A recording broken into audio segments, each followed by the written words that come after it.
Ngiyalibingelela abathandekayo nxa sesingena esifundweni sethu sesine kweleli kota ongiyokhuluma lani umfundisi uG Mlilo nginxusa labo engilabo bana baziveze. Ngilibingelela lonke igama lami nguJack Thulani Moyo ngiyathaba ukuba lani kusifundo sanamhlanje. Salibonani babukeli labalaleli siyathokoza ukuhlangana esifundweni okhulumayo nguCrayton Katsheni. Ngiyalibingelela lonke ngegama lenkosi yethu Jesu okhulumayo nguNozinhle Ndlovu. Singakangeni kusifundo sanamhlanje sizathatha leli thuba ukubana sikhuleke. Baba wethu okhona ekhaya ezulwini, sithanda ukukubonga ngelinye njalo ithuba osinika lona kubana sifunde ezwini lakho. Sikhulekela ubukhona bukaMoya eNgcwele ukubana sincedise nxa kuzachasiswa izwi lakho, lalapho kudinga senze izinqumo senze siphathiswa nguwe. Sikhulekela ukubana ngezifundo ezinjengazona lezi sengathi izimilo zethu zingalunga, silungele ukuza kwakho sokusondele kangaka. Phezu kwakho konke msindiswa othandekayo, sengathi ungasifundisa ukuba njengawe. Ngelihle igama lenkosi yethu Jesu siyakhuleka. Amen. Amen. Siyabonga abathandekayo okuhlangana namhlanje esifundweni saleli kota, isifundo sesine kuleli kota. Lapho esakhangela khona kabanzi ngothando olulamandla ajulileyo kunye lozwelo kumbe isihawu.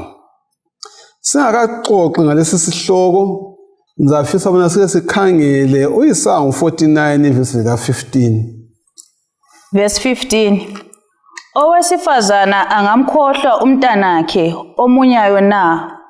Angabi lesihelo emntwaneni amzeleyo na? Lanxa engamkhohlwa mina angiyikukukhohlwa. Siyabonga, sizawuthinta kabanzi ngaleli ivesi phakathi kwesifundo sethu. Kodwa singakangeni ekujuleni kwesifundo salamhlanje, asike sixoxeni ukuthi kanti uthando lolo olulamandla ajulileyo lozwelo, uthando lamandla ajulileyo lozwelo, abesilungu bathi passionate and compassionate God, ngolunjani, nguNkulunkulu onjani lo olothando olunjalo? Asike sixoxeni ngawo la magama uqala. Sikhangele kakhulu nxa sikhangela ngothando olujulileyo indaba yesiphambano, indaba kaKristu, lokho asenzela khona ukuthi athathe indawo yomuntu. Umuntu nguyokufanele ukuthi afe, yena nguNkulunkulu, kodwa wakhetha ukuthi azolanda umuntu azokuba ku level yomuntu ukuzafela umuntu. Okay. Nginanzelela ukuthi mhlawumbe ibala leli upassionate lingachasiswa ngcono ngalokho uKristu asenzela khona. Kodwa la sebantwini futhi kukhona ukuthi umuntu uyakwanisa ukuthanda ulutho ukudlulisisa. Alright. Okunjengokuthi nxa ebukela ibhora ethanda ibhora azakhohlwe lokuthi uyadla. Right. Uthando lolwana luyabe soluhambe lwadlulisisa. Noma eseBritain eseZimbabwe uyayilanda. Uyayilanda khona. So umuntu uthi ulokujula ngalo into enjani ayithandayo. Umye uthini? Sinanzelela ukuthi intshisekelo yakhona yenza ukuthi intshisekelo yakhona yenza ukuthi lanxa kusenzakala ungahlaliseki. Ungananzelela nxa sikhuluma ngesihawu kuthi ukuthi ungena ezicathulweni zomuntu thize akuzwayo lawo ukuzwe kusukela ngaphakathi kwakho. Ngithanda leli gama lithi intshisekelo yakhona. Belokho ngidinga. Right, siyabonga. Mbona sebewuthintile okunye but ngizelela futhi ukuthi uthando lwakhona lujule kakhulu okokuthi luplanela umuntu engakabi khona. Okay. Lube solumlandelela umuntu okhona sekhona, even umuntu okhona ebalekela lo omthandayo yena uyamtshisekela kangaka ukuthi akamyekeli, ngiza kulandela kuphela ngize ngikuthole. Liyabekezela. Yes. Hayi siyabonga kakhulu. Nxa bengikhangela ingxoxo esizakuba layo kuleli viki, ngifikelwe mina ngamazwi engoma esesabatheni u214. La nathana uJesu, kambe uJesu umbuzo, kambe uJesu uyanaka inhliziyo, ijabulile icula, kumbe imthwalo injani inzima. Yena lana lethu sizi okwenza indlela yenjani ibe ngekhathazayo ngizindawonye nxa esiyapha emntwana noma uyanaka na indlela zami ngilovalo ngenqena kumnyama ngaphi emini sekuhwalele kambe uyasondela neduzane lami abe sephendula ngokuthi uyanaka ngiyamazi uyangidabukela ukuthi lozwelwa ngithi nxa ngiphela amandla ngingalali uyanginaka uJesu yikho kufike kimi njengencazelo lilethayo lapha ukubana uthando lujulileyo yokutshisekela yokuzimisela yokuthanda kunjani ongeke kwalinganiswa omunye umuntu. Leli viki sakufunda kakhulu ngezinto ezintathu eziqakathekileyo ngoNkulunkulu ukubana uNkulunkulu onjani emoyeni nasenyameni ukuze alethe uzwelo lwakhe ngokupheleleyo ngaphi emuntwini. Asike sikhangeleni ngamafitshane ubana kuni sakuthinta. Sakuthinta lezi zinto ezintathu kuyini okubambileyo entweni ezintathu. Sibambe ukuthi sizathinta umfanekiso womzali kumbe womzali right olisitshengisayo ukuthi uNkulunkulu yena ulozwelo lentshisakalo engakanani ngathi umntanakhe right. Okwesibili mana omunye uthola okunye esiza khuluma ngakho lapha luthando olusukela ngaphakathi oludala ukuthi kube lozwelo kumbe kube lesihawu into yangikhona iyabe isukela ngaphakathi ongasukuthi ukupretenda ngesikhiwa kumbe kuba ngumzenzisi kodwa ibe yinto sibili eyingxenye yomuntu umoya wakhe lomzimba wakhe. Esisithinta futhi njalo uNkulunkulu wethu ongujealous sizayiveza lo mhawu ungumhawu omuhle futhi ngendlela enhle sibe sesiqathanisa lo munye umhawu ongafanani lalo uNkulunkulu alawo ngathi. Kusho ukuthi balaleli sizawukhangela lezi zinto ezintathu kusifundo sonke lanxa singanda ngamazwi umthandazo wethu ukuthi kasisale sibambe lezi zinto ezintathu eseziqanjiwe lapha. Udlelwano lukhona ukamama lomntwana okungumfuziselo odlelwano lukhona phakathi kaNkulunkulu onjani lo mntana yakhe onguthina okuza uthando lujule luphuma ngaphi ngaphakathi olobukhwele. uNkulunkulu wethu ufuthelana ngothando lozwelo ngengqondo yokukhulisa umntwana njengomzali. Uyisango 49 verse 14 lo 15 uthini ngale indaba? Kodwa iZiyoni yathi uJehova ungilahlile. uJehova usengikhohliwe. Owesifazana angamkhohlwa umntanakhe omunyayo na? Angabi lesihelo emntwaneni amzeleyo na? Lanxa engamkhohlwa mina angikukukhohlwa. Nansi indaba.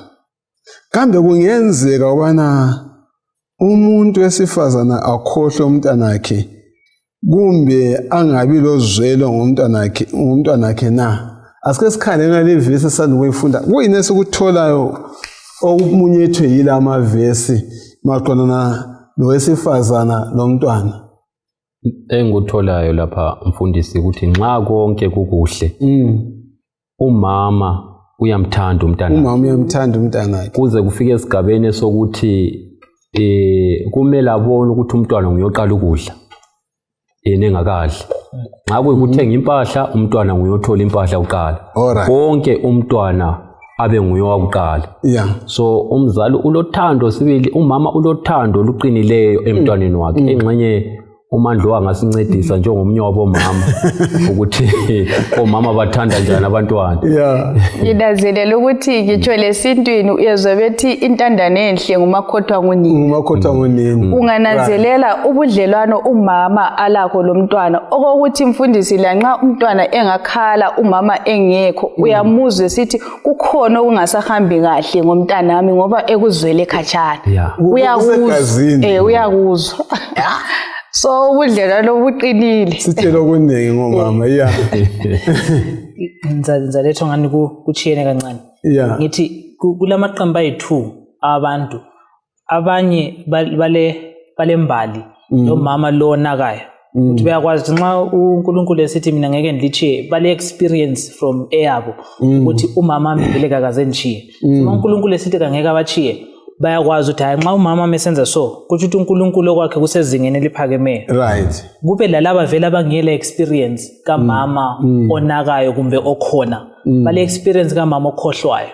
So uNkulunkulu lapha ufuna ukuthi a bridge gap between labo bobabili ebatshengisela ukuthi even if lo mama okukhohliweyo kumbula lo ongakhohlwanga mina ngingcono kulabo bobabili ngiyenza ngcono kulabo boyi2 so ikhazama ukusibonisa khona lapha ukuthi nginaka ukwedlula lo kunakayo wena.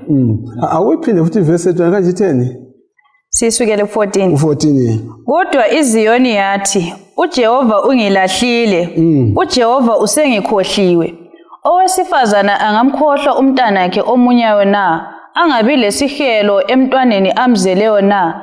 Lanxa engamkhohlwa mina angiyikukukhohlwa. Okay. So nxa sifunda onamavesi omabili njalo sesisaxoxa ngawo. Sifundani ngengxoxo phakathi kaNkulunkulu leZiyoni imveza uNkulunkulu elothando olunjani. Sesizwile ngomama ukuthi umama umntana ukuyamthanda. Lanxa engekho umntwana engakhala kuba khona ukuzwa emzimbeni ukuthi awulanto eright njani ngomntwana. Ya ungamkhutha umntwana uzabamba isisu sakhe umama. Ya kodwa sifunda nothando kaNkulunkulu ngomfaniso weZiyoni lo Thixo. uNkulunkulu mfundisi indlela engikuzwisisa ngayo la. Yeah. Ukuthi indlela asithanda ngayo iqine kakhulu. Ukuthi uNkulunkulu nxa ekhangele umuntu lo muntu. Yeah. Umthanda ngendlela efananayo eyomzali ethanda umntwana kodwa okwakhe kuphezulu. Okwakhe kuphezulu. Okuyikuthi uyasinakekela ulozwelo ulakho konke umzali angakwenzela umntanakhe. Nginanzelela ukuthi kwesinye isikhathi umzali kumbe ingathi kwesinye isikhathi umzali vele uya sacrifice kumbe ukukhetha ukulahlekelwa ngezinye izinto ngenxa yomntwana. Athi ngcono ngingathenga imoto kodwa ngibhadalele umntanami school fees. Ngimenzise lokhu la lokho adubeke kwesinye isikhathi ahambe ngenyawo. Khangelela ukuthi umntana akhabe lempilo engcono. So abanye batshona bethengisa amatamati igijima edolobheni la besenzela abantu awo isekela lokho ukukhuluma kunjalo mfundisi. So uthando lukaNkulunkulu kithi sonke babukeli labalaleli uNkulunkulu uyasithanda kakhulu. Umfundisi lapha uthe qalisa ngesingeniso sengoma uJesu uyanaka yini. Kwesinye isikhathi kuyafika ezingqondweni zethu. Right. Nxa sokulohlupho empilweni sugula kakhulu sufelwe kakhulu ufundila uthola umsebenzi. Right. Kambe uJesu uyanaka yini? Esukuthola lapha impendulo ikhona. Yes, engikhohliwe. uNkulunkulu uyakukhohlwa njani? Esukuthola lapha ukuthi uNkulunkulu uthi angisoze ngilikhohlwe. Unina engakukhohlwa kodwa mina ngisoze ngikukhohlwe. Yikho engakukhohlwa ngekuseni uvuka uphila. Ngabe ngikukhohliwe ngabulele kokuphela. Kodwa khona ukuyana ukuthi impilo ngivuke ngidlala uthi ukuthi uNkulunkulu kangikhohlwanga. Siyabonga. Ngithethekiswa indlela uGatshena akubeka ngayo ukuthi kambe uNkulunkulu engakukhohlwa. Uthi ukuthi engakukhohlwa sungangavuki. Kwezinye izikhathi kumele sikhangele lezinye izibusiso. Yikho lwana sithi kasibaleni izibusiso esilazo siza kubona lokhu uNkulunkulu asenzele khona. Indaba yokukhohlwa thina singabantu benyama kwezinye izikhathi abanye siyabakhohlwa ngezikhathi ezinzima. Ngezikhathi ezinzima abanye sibaninele khatshana.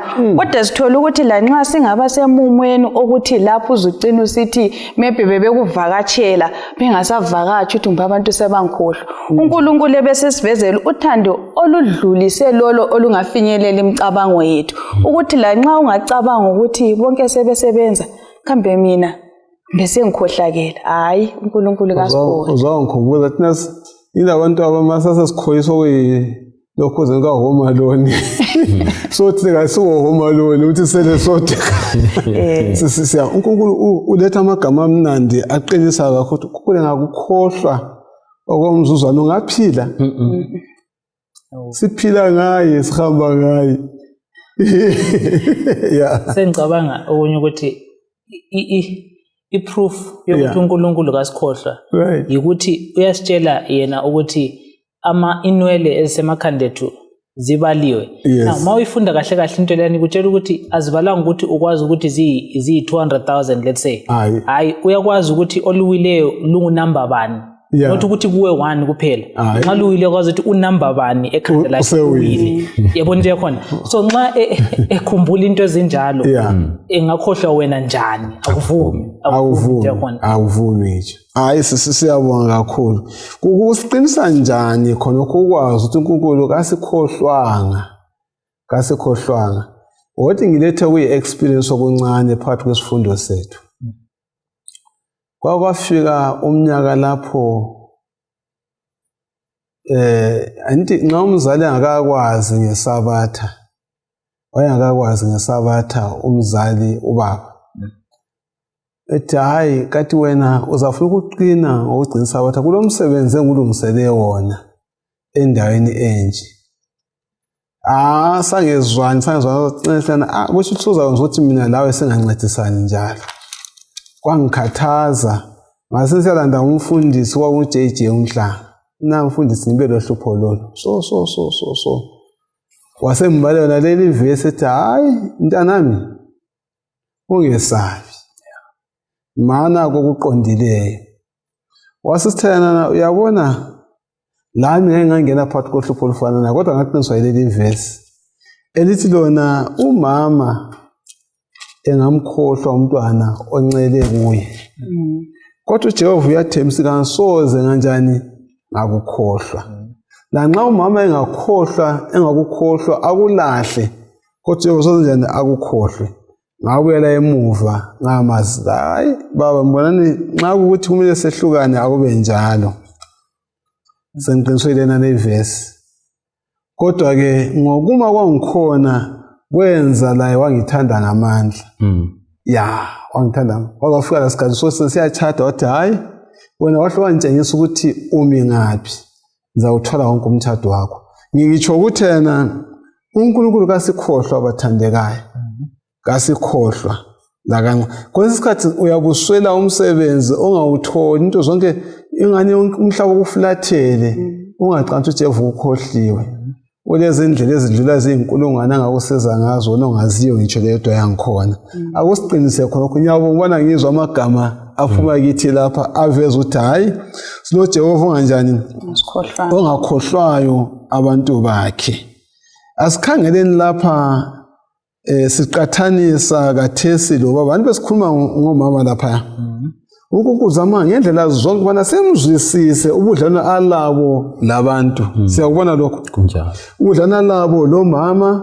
obuyisayo ojwayelana nomntana wakhe kanti lo baba ke amahubo 103 verse ka8 verse ka10 le verse ka13 athini 103 verse 8 uJehova ulesihawu njalo ulomusa right uyaphuza ukuthukuthela kodwa uyanda ngothando verse 10 ngasiphathi ngokufanele izono zethu kumbe asijezise ngokulingene iziphambeko zethu siyabona verse 13 13 yes akufunele 13 njengalokhu uyise elozwelo ebantwaneni bakhe kanjalo uJehova ulozwelo kulabo abamesabayo nxa besilaleli verse inezinto ezimbili ezintathu eziphumayo le verse sila ku verse 8 10 siya ku 13 kuyini esikutholayo maqondana lo nkulunkulu wethu lo baba wethu sezulwini eziqathanisa lo baba lapha emhlabeni ku verse 8 laphana ithe uNkulunkulu ulomusa lesihawu uyaphuza ukuthukuthela kodwa wande ngani ngomusa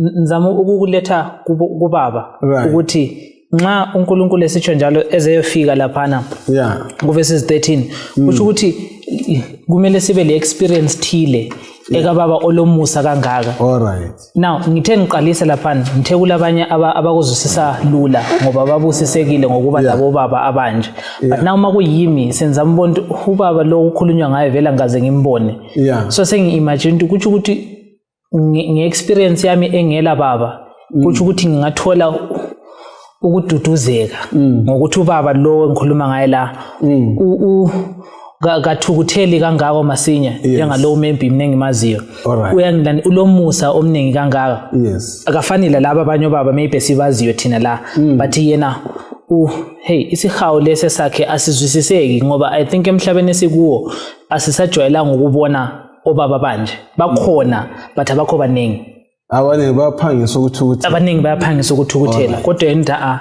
namphangisa ukuthukuthela ngiyancengana lawe okwesikhashanyana ukuthi sizwisisane singakafiki ukuthukutheleni okay omnye utholeni khonapho ubaba lo yes singamzwisisa ngcono nxa sikhangele indaba yendodana yolahleko alright indodana yakhe ihambile okwesikhathi ithethe imfuyo yonke yahamba akayikhohlwanga ngicabanga ukuthi lobuthongo babungabuyi nxa isiyenza isinqumo sokubuyela kuyise kuthiwa wayiboni sesekhatshana imanikiniki incolile wagijimela indodana yakhe wayanga azayime ukuthi qaliyegeza ayimelanga ukuthi qaliyegeza so obaba bemhlabeni nxa bengatholakala abangayenza izinto ezinje kukangakanani ubaba wethu osezulwini ngoba ubaba sibisibili nxa izinto zonke ziright umele atshengise uthando emulini yakhe abone ukuthi abantwana bayagqoka abantwana bayadla abantwana bayafunda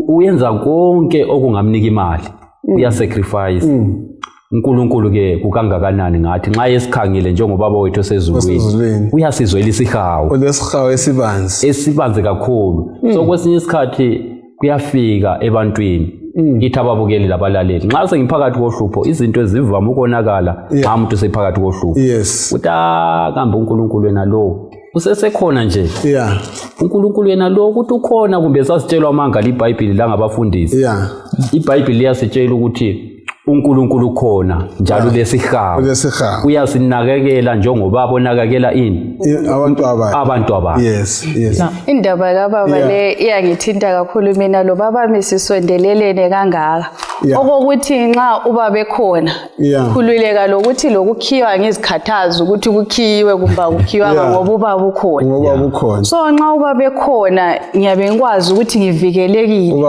konke okuzabuya ubaba nguyozahlangana lakho bese ngikhangela uJesu nxa uNkulunkulu eziqathanisa lo baba lo ukuthi thina singahlala ngesibindi ngoba ubaba ekhona ukhangele uAbraham uthi nxa esekhulile abesecabangela umfana wakhe ukuthi uIsaac uzathatha sisebenzi wena zama ukuthi uyathathela umfana wami umfazi ngale kwabakithi okungangokuthi endingekweni zethu zonke silaye ubaba ongasidingela konke silaye futhi umuntu ongasimela fundisi nxa sokuziba uyeza sokuthi lapha sokufuna ubaba labo mama la nxa sifuna ukuba zingwane la kulezinye indawo lapho zokuthiwa hayi lapha sokufuna ubaba nxa sokuwomile uthi ukuthi lathi empilweni kungawoma silaye ubaba ongathatha over siyabonga sengicabanga isikhathi sasesikolo primary umba high school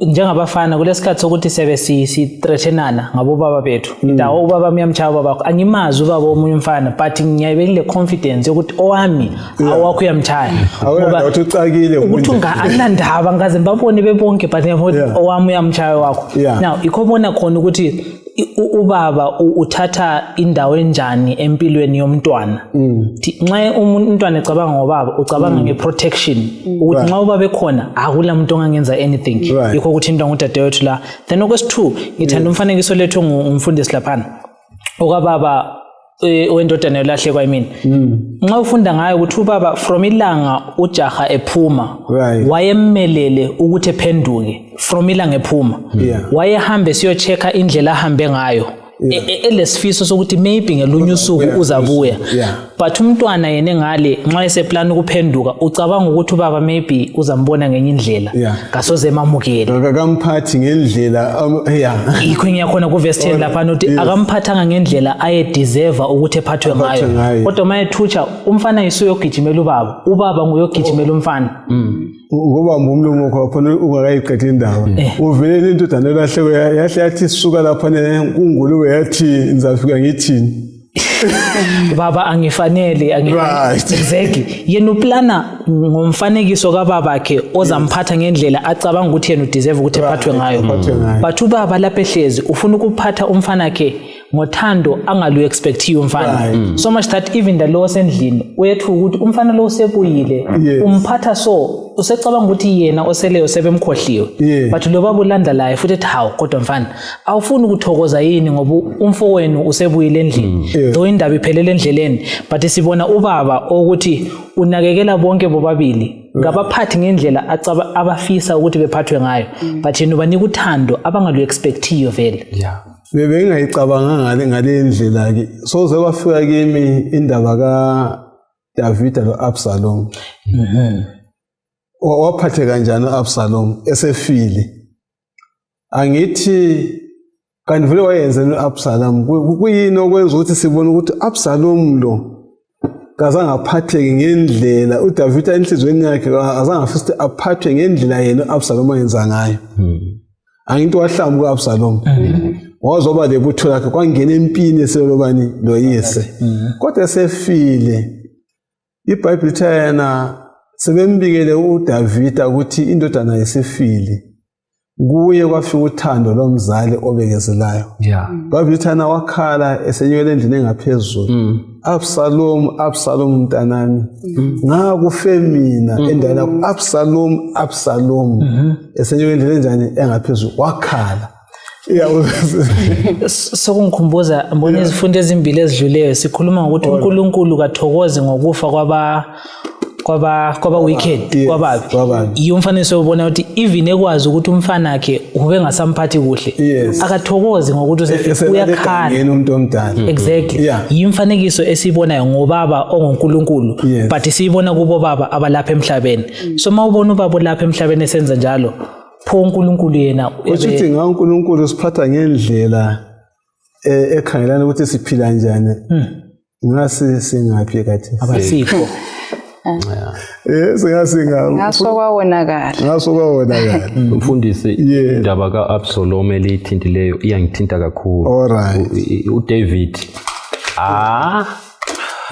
umntwana oluhlupho mina ngicabanga ukuthi engxenye abanye obaba nxa sebehlutshwe ngumntwana esifa mhla esifa uyathi sengeke ngaphumula but uDavid uyakhala kutshengisa ukuthi ubaba sibili nxa esethe wathatha iposition yakhe yokurepresent uNkulunkulu yokumela uNkulunkulu la nxa umntwana eyisigangi awumelanga amlahle yikho uNkulunkulu asenza khona siyamhlamuka simchiye kwesisikhathi sigijime siye enyangeni sigijime siye baprofiteni senze lokhu lalokhu kodwa yabe lokho esikhangele ngothando esifisela ukuthi siphendukele ngakuye sichiye ububi sibuyele kuye ngoba yena uvela usimelele ngothando njalo uzimisela ukusixolela sike safunda ngosala nxa sakhuluma ngaye kathesi kuyilo yokuphawula ukuthi uGoma kaphathwanga ngendlela awemala aphathwe ngayo vele kuva ukwenzakalani angile iBhayibheli yake lithi ukuthi yena umuntu engahlukana lomkakhe kuphela nxa ebanjwe sekuphingena anti kunjalo yes kanti ke lapha eZimbabwe ngike ngakunanzela ukuthi ulemvume yokuhlukana nomkakho omnye ngahamba 12 months zonke engabuyi ngekhaya osele ekhaya usehambe kakhulu enganikanga uthando lami njengomama njengobaba ungabuya ngo-day 5 after 12 months ungamthola sekudivorcele kanti ungagula kakhulu ugule kakhulu uzwana awusala sizo umuntu engakehlukana lawe kumbe upike 15 years ugojele 15 years ejele umuntu engahlukana kunye nawe kumbe uphambane ingqondo kodwa uNkulunkulu nxa sikhangelela ngibona ngani kundaba kaGoma simuzwe ephatheka kanjani wayebanjwa ngamandla enokusa ukuthi amthathe njalo amthwele sethengisa ehamba azabe labantwana abangasibo lapha ekhaya uGoma ngathi wayenjani umbala wakhe kodwa nxa ebuya lo mntwana olamakhala ahlele la Hosea lamaziyo lekhanda lehlele uhlule bonke ngelangale khathana iso lapha ekhaya kodwa sizwa kuthiwa wamphatha njani okuqinisa indlela uJehova siphatha ngayo kuyini sekufundayo uNkulunkulu ikhona khona ukuthi thina asikabi lengqondo kaNkuluNkulu njengoba kusisho laphana ekuqaleni kwesifundo ukuthi isifundo sona sifisa ukuthi sibe lengqondo kaJesu. Now asikabi layo ngoba kahle kahle njengoba lithintile mina lapha engizaba la khona engaphuma ka1 ngilesiqiniseko sokuthi ngizafuna uhle ngimchiye but uNkulunkulu yena usinika umfanekiso ngosiya esikhulume ngaye angazi ukuthi uphume kangaki ugoma kodwa uNkulunkulu uthi imlande futhi ngoba ngifuna ubone ukuthi mina ngiyenza njani kini. Ayikhona wena lokho ufuna ukukwenza sengiyakwazi ukuthi wena ufuna ukumchiya but mina ngifuna ubone ukuthi mina ngilithanda okungakanani ngililandelela kangakanani ukuthi usuphume kangaki wangiphingela kangaki angilandaba lakho ngizabe nilokho engulandelela ngize ngikuthole kuphela. So uhlubona ukuthi thina laye asikafika abaningi lapho uNkulunkulu afisa sifike khona asikabi lengqondo zikaJesu sebeni. Siyabonga.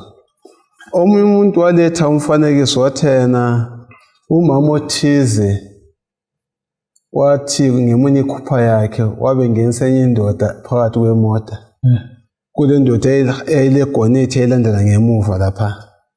Ithe ibona ubaba lana ngena lana imoto wachaya uta mama nana wefaka ispeed. Umuntu wemoto wamlandela ngegonethi wamlandela wazophuma more than 200 kilometers out of route yakhe wegonethi. Lokho landela lo muntu lwana. Mama sebona sokunzima waphaka e-filling station ukuthi azuze usizo lona fuka phaka ngemva kwakhe wabephuma yayindoda leziqwanga. Kuthiwa ithe iphuma yabifika ibamba umama indoda lana ngentamo ethi wena mama uyamazi umuntu lo. Mama uthi angimazi. Andozwile ngabo mama abaningi ababuleweyo abangaka abaningi. Mina wabekhipha ikhadi lakhe mina ngimpolisa. Ngivele ngisemgwaqweni bentingana lalo umuntu. So wena ngizamona ngikusize lokhu baleka lo muntu ufuna ukubulala impilo yakho. Okuveza ukuthi uNkulunkulu uJesu Kristu uqothana njani lathi sibaleka sithwele kuSathane phakathi kwezimpilo zethu. Uchiye izulu wachiye yonke into ulokhu ubaleka chaye uta lokhu ubaleka. Yikho nguzwa likukhuluma lapho ukuthi uNkulunkulu uyabekezela efisa ukuthi singanjani singabhubhi uyabekezela. Akusifundele osango 11 verse 1 3 7 lo 8. Hosea 11 verse 1 uye ku verse ka 3 uye ku verse ka 7 ususa ku verse ka 8. Verse 1 uIsrayeli esengumntwana ngangimthanda njalo indodana yami ngayikhupha eGibhithe. Verse 3 yimi engafundisa uEfrayemu ukuhamba ngibabambe ngezingalo kodwa kababonanga ukuthi yimi engabelaphayo. Verse 6 yana ku 7 lo 8 abantu bami bazimisele ukungihlamukela lanxa bekhuleka kophezulu konke kasoze abaphakamise. Verse 8 ngingakukhalela kanjani Efrayimu ngingakunikela kanjani Israyeli ngingakuphatha kanjani njengo-Adima na ngingakwenza kanjani njengeZebhoyoni na inhliziyo yami iguqukile phakathi kwami isihawu sami sonke siqubukile. Isihawu siqubukile. Akesikhangeleni lo mfanekiso esufumana kuHosea ngo11 verse 1 3 7 lo 8. Sixoxeka kabanzi ngomama lo mntwana omncane. Nxa ngikhangela uverse ka1 athena usasengumntwana. Sasengumntwana ngenza njani? Ngakuthanda. Umuntu nxa sasengumntwana vele ingqondo zakhe zingaphi kakhulu. Unjani ukuziphatha kwakhe? Asizibuzeni lo mbuzo. Abuya futhi athana wena ongakwazi ukuhamba. Wafundiswa imkwenze njani? Ukuhamba. Kodwa nxa sesiyafika evesi ka8 ngale 7-8 khona ngale. Nango lo wayengumntwana wathandekayo. Nango lo wayengumntwana oyafundiswa ukuhamba osemhlamukile. Amavesi wona lawa kuyini esikutholayo kuwo. Ikakhulu maqondana lozwelo lesihawu lokubekezela kaNkulunkulu. Indaba yethu esikhuluma ngayo le yomthisokelo okwakhuluma ngayo olufuqa uthando olujulileyo sisitholani kula mavesi lapha mfundisi sithola uthando lukaNkulunkulu olumangalisayo ngendlela yokuthi uIsrayeli wayephambuka kuNkulunkulu ngezinye indlela ezimangalisayo zokuthi nxa sibala iBhayibheli sithi kodwa abantu laba babe ngabantu abanjani. Okunjengokuthi uMoses sehambe entabeni kuyakhuluma loNkulunkulu basala bebumba ithole begide khonapana beyenze konke kodwa besenza konke khona lokho uNkulunkulu uthi uIsrayeli ngeke ngimlahle. Abantu ababehlamukela uNkulunkulu egcekeni kuze kuchayise lo muntu oseceleni ngovalo ukhada kumbe lona lokwe onayo kuze kumchayise ngovalo kodwa lapha ngiyenzani la uNkulunkulu athi yena uIsrayeli usenhlizweni yami asoze ngimchiye usenhlizweni yami asoze ngimchiye inhliziyo yami iyamchisekela ngiyamthanda kakhulu so kulothando lapho lumangalisayo lokuthi sonke njengababukeli labalaleli kasibeni kwazi ukuthi uNkulunkulu uyasithanda ngendlela emangalisayo. Kwesinye isikhathi siyamhlamuka kodwa umusa usavuliwe ukuthi sibuyele ngakuye. Sizafika isikhathi lapho umusa ozavalwa khona kodwa khathesi umusa nxa uvuliwe uNkulunkulu uyathethelela kasivume nini ukubuyela kuye nxa sisizwa amaqiniso esinxusela kuKristu. Siyabonga. Ulebala lisebenzisayo eliveza imizwa aphakathi kwayo. Ulebala lisetshenziswa esikhiweni lapha sithi imizwa awusikhanye kulelane likota lesikhiwo ukuthi ulebala endithandileyo lapha visceral language. Visceral language lo ofakwe esikhiweni la simuzwa esithini lolimi bani ayinhlaphana besiqathanisa uthando kaNkulunkulu njengothando lukamama indlela umama anakekela ngayo umntanakhe amphatha ngayo umntanakhe lunjalo uthando kaNkulunkulu indlela asiphatha ngayo kodwa khathesi usejula useletha ulimi olungaphezu kokumthanda nje okusegcekeni asebenzise igama eliveza imizwa yakhe ukuthi uzwa njani ngomntanakhe. Nambone lapha ngesindebele enye version ibisithi inhliziyo yami iyala phakathi kwami. Iyala phakathi kwami lesihawu sami siyaqubuka. Sinanzelela ukuthi lapha uNkulunkulu uthando lwakhe luqinile alungeke luchasiseke lujule kakhulu. Kungumuntu ngabona bekuzaqubuka phakathi mfundisi kuwonakala izinto kodwa sithola ukuthi la nxa kunjalo uluzwa phakathi okuveza iconnection ubudlelwano obuphakathi komuntu loNkulunkulu la nxa eyenzelwe konke lokho uNkulunkulu wasenzela zonke lezi zinto kodwa uyala esithanda la nxa kungasafanele. Nanze ukuthi ulimi lolu luzama ukujulisa into okukhulunywa ngayo. Ngifake umfanekiso ukuthi ngithi nxa ngisithi nidanile ngani ku surface level but ngathi ngidangele sokuthiyene sokuzwakala ukuthi into le isijule ukwedlula ukudana lokhana so amabala ngidabukile now amabala asetshenziswa njengoba udadewethu ekhulumile atshengisela ukujula kothando lukaNkulunkulu. Uzama ukusitshengisa ukuthi into akhuluma ngayo ayisukeli phandle isukela enhliziyweni yakhe isukela phakathi kwakhe deep within yena. Awesiyo into nje epho ukuthi haya nithabanga ufuna sizwisise ukuthi uthando lokuchiseka kwakhe kusukela phakathi kwakhe. Njengoba kade ukhuluma ngalo uthe ngubani visceral uvisceral lwana oveza isisu somuntu ozithweleyo. Mina ngibone ngani uvisceral lo ingazi uzasincedisa. Ngibona uvisceral lo nguye esintwini esithi thina sekuhela. uNkulunkulu ufikela umhelo esebona umntana wakhe sehawula esethwele nzima ufikela umhelo njengokamama ohelelwayo owazi ubuhlungu bokubeletha So leli gama lizamana lilethe indlela uNkulunkulu alesihawu ngathi kuthiwa ngelimi lesihebheru ukuthini lapha kurachamim. Yes. Yeah.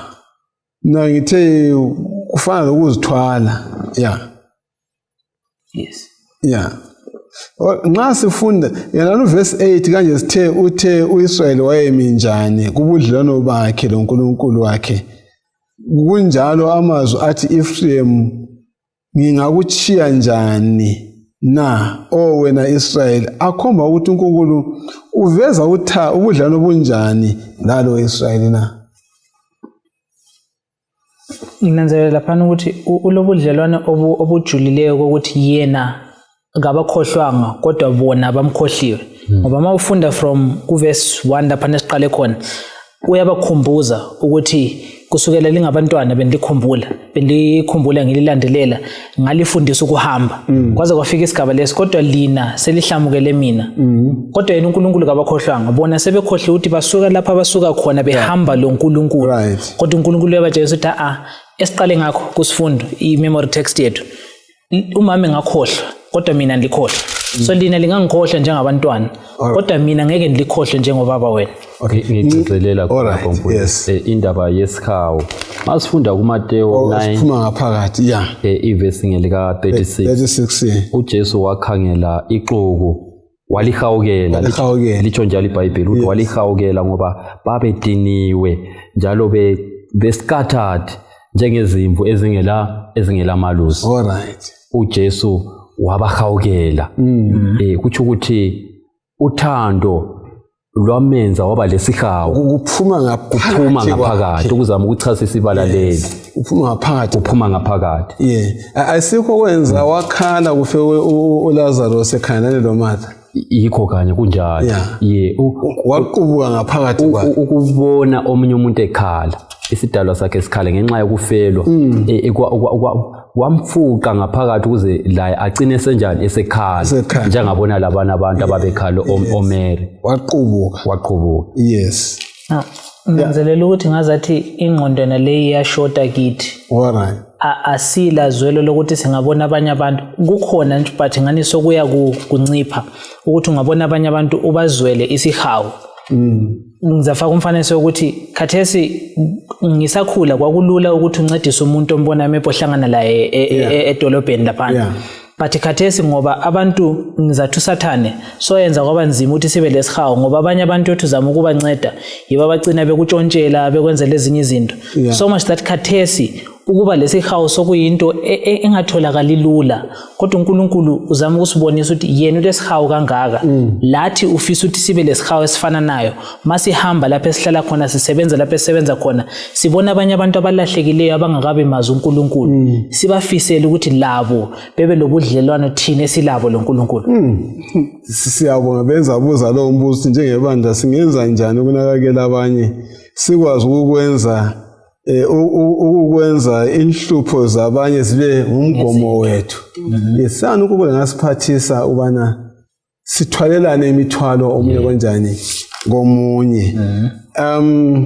Ebukungezelela khona lapho ukuthi singakhangela indaba yesihawu kuthiwa njengabantu lapho esenza khona isihawu kuyamangalisa ngoba mvelo yethu esikwazi ngcono yikuqanda. Kodwa nxa sisiya kuNkulunkulu olesihawu onguye usihawu nguye ongasifundisa ukuthi singene ezicathulweni zabanye. Futhi bese sikwenza mfundisi kungabe yiprogram ukuthi kathesi sizahambela abaswelayo. Kodwa kungaba indlela kube impilo yethu ukuthi lapho ngihamba khona ngingadingi ichurch board ngingadingi abanye abazalwane ngingabona ngihle yenzo kumele kwenziwe nxa kudingakala ukudla ngibe yimi engihambisayo nxa kudingakala lokho abanye badinga ukuthwalelwa ezibhedlela kube ngumthwalo wami ngathi ukuthi sengizathi ibandla kaliyenzi lokho ibandla kalenzo ibandla yimi lawo mdla njengomsamariya olungileyo. Yes. Ngicizelelela mfundisi umsebenzi esilawo njengebandla ngokuhamba njengoba uJesu wahamba. EsiKristwini sethu siyabe singakwenzanga kwaba kuhle nxa sibona abantu abagulayo singabi lozwelo singabi lesihawu sichiyane lakho. Kule ndingeko yokuthi umuntu nxa egula yebo siyathandaza kodwa sokungenziwa ukudlula khonapho. Umtholile ohambaze uthi umthandazo kuphela asondlela kaJesu yokuvangela. uJesu wayefinyelela abantu ngendingeko zabo. So esiKristwini sethu kasifunde nini ukuthi lathi sibe lesihawu. Into eqhakathekileyo lapha ekhulunywayo yisihawu esifuqwa luthando. Sibe la umehlo kaKristu nalala okubona izinto ngendlela kaKristu. Singaboni ngendlela zethu. Siyabonga amazwi aqhakathekile lawo. Bathandekayo sesinanzelele nxa besikade sihamba ngesifundo sethu ukuthi uNkulunkulu ulothando njengomama olunakalekelayo oluzwisisayo ukuthi sima njani. Sesikhangele futhi lolo thando kaNkulunkulu luphuma ngaphakathi kwakhe. Njengoba bekhuluma lapha ngithemba siyakubamba lokho. Kodwa kasikhangeleni kathesi esinyisigaba sesithathu esiqanjwe udade lapha. Akusifundele Exodus 20 verse 5 lo 34 verse 14. Exodus 20 verse 5. Verse 5. Yes. Ungakhothameli izithombe njalo ungazikhonzi. Ngoba mina Jehova uNkulunkulu wakho nginguNkulunkulu olobukhwele ojezisa abantwana ngenxa yezono zaboyise kuze kube yisizukulwane sesithathu lesesine salabo abanzondayo. 34 verse ngelika 14. 34 verse 14. Verse 14. Lingakhonzi omunye uNkulunkulu ngoba uJehova obizo lakhe lingubukhwele uNkulunkulu olobukhwele.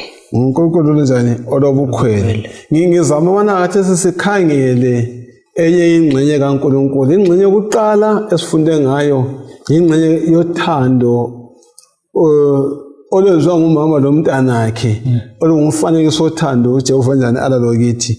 Okwesibili luthando luphuma ngaphakathi kwenhliziyo kaNkulunkulu oluqunjwa qumbeka ngaphakathi kwakhe. Kathesi sesikhangela uNkulunkulu lobukhwele.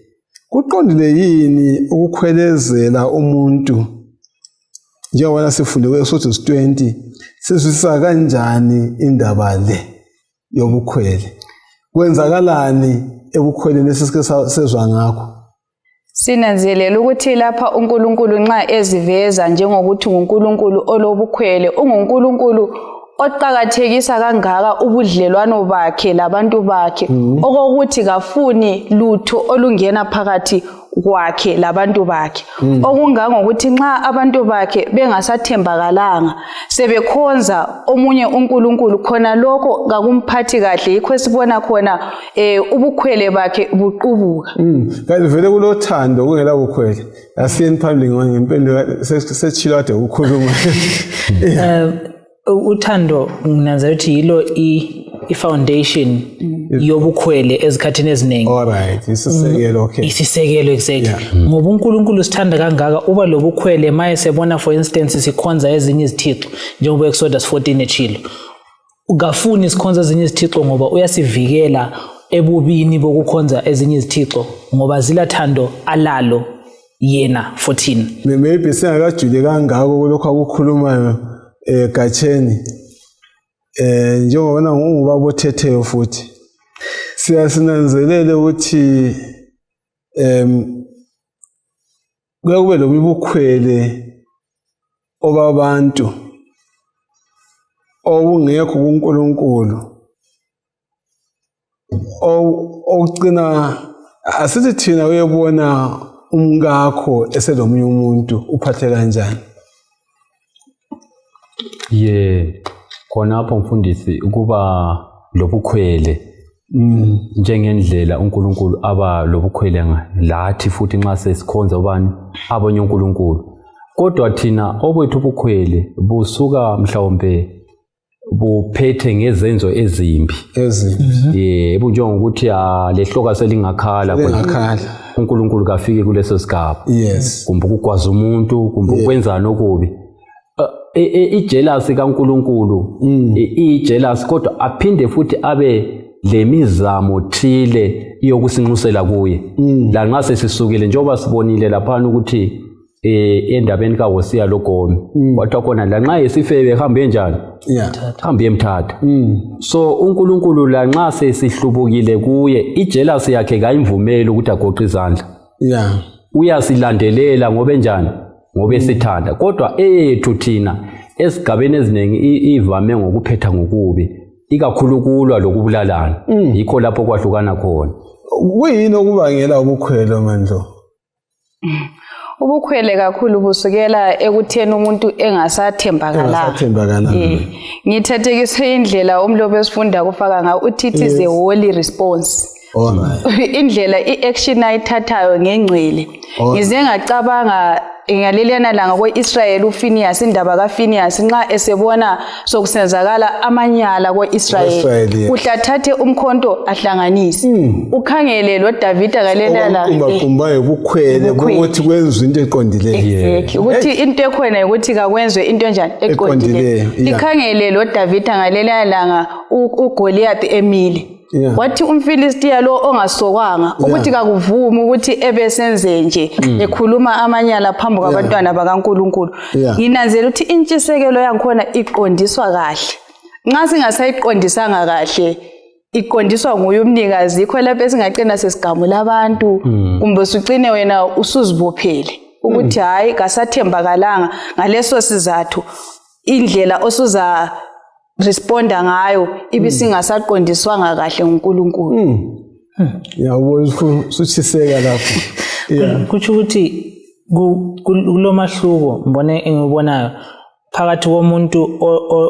olobukhwele ethunganyelwa ngoNkulunkulu lo muntu olobukhwele engela uNkulunkulu ama response akhona afanana nxa kuloNkulunkulu phakathi kuba le response yothando thile ephumayo from ubukhwele but uma uNkulunkulu engekho njengoba umfundisi ejelo laphana ihloka yikho enilitopa khona ngoba angilanto engigavenayo ebukhweleni bami so uNkulunkulu lokukhwele ngokuthi asifake endleleni njengokuthi nguyowasidalayo akumnandi ukuthi angibone sengihamba lo Sathane sembambana izandla sangane ngimdali wami kakumnandi khonokho now kambe ubukhwele bukaNkulunkulu bungahambelana lalo uPaul akhuluma ngabo na u1 Corinthians 13 verse 4 lo 2 Corinthians 12 verse 20 sikhangele ku1 Corinthians 13 verse 4 uthando luyabekezela uthando lulomusa kalulamona kaluzincomi kaluzigqaji siye ku12 verse 20 ngoba ngiyesaba ukuthi ekufikeni kwami angiyikulifica lilokhu engifuna libe yikho khona mhlawumbe lani lingangifumani ngiyilokhu elifuna ngibe yikho ngiyesaba ukuthi kungaba khona ukuxabana lomona lokuthukuthela lemibango lesinyeyo lokuhleba lokuzikhukhumeza kanye lokuphithizela Galatia 5 verse 20 ukukhonza izithombe lobuthakathi inzondo lokuxabana lomona lentukunthelo lobuhwaba lokungezwani lokungavumelani uPaul lapha uxwayisani maqonana nalobu bukhwele kune sokufunda kula amavesi maqonana nalobu bukhwele obukhwele lobo nxa sesibwenze ngendlela kaThixo kumele kube lothando phakathi lokubekezela alright nxa sokulothando kuba lokubekezela lazo zonke izithelo zikamoya zone ziya kodwa singabona thina senza okuphikisana lokuthando lokubekezela lokuzehlisa konke khona kuyala hayi ubukhwele bangikhona abusayenziwa ngendlela kaKristu bengingagcizelela ngiletho kunye ekade ngifuna ukukhuluma la njengebandla likaThixo elithunyiweyo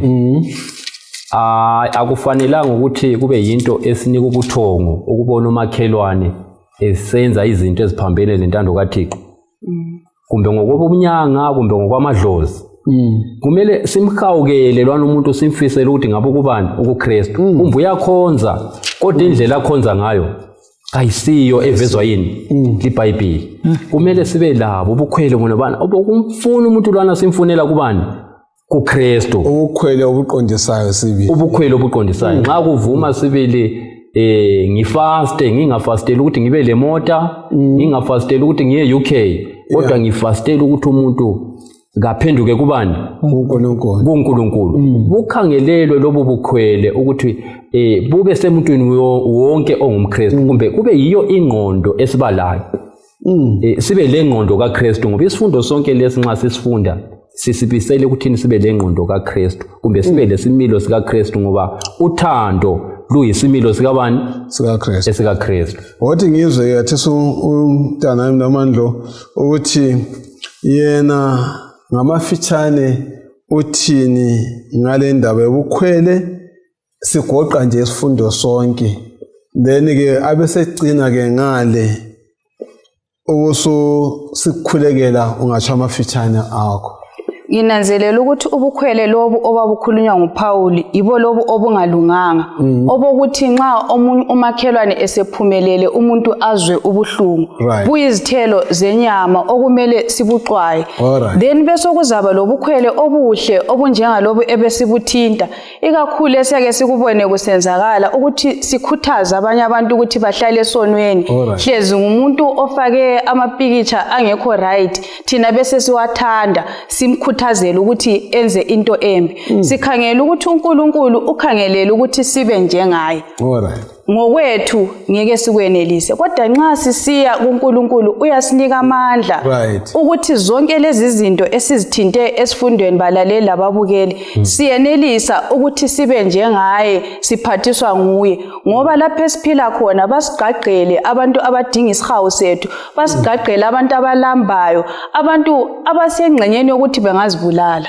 Siyadingakala. Siyabonga. Akho ukucina ususikhulekela. Isifiso sami njengoba isifundo sitsho ukuthi sibe lengqondo kaKristu, sibe lobukhwele bukaNkulunkulu obungcwele, sinike imfanekiso emihle njengabazali ebantwaneni ukuthi mabefunda bebone ukuthi uNkulunkulu unjani, njalo singamkhohlwa uNkulunkulu ngoba yena akasikhohlwa. Sizaba lomthandazo.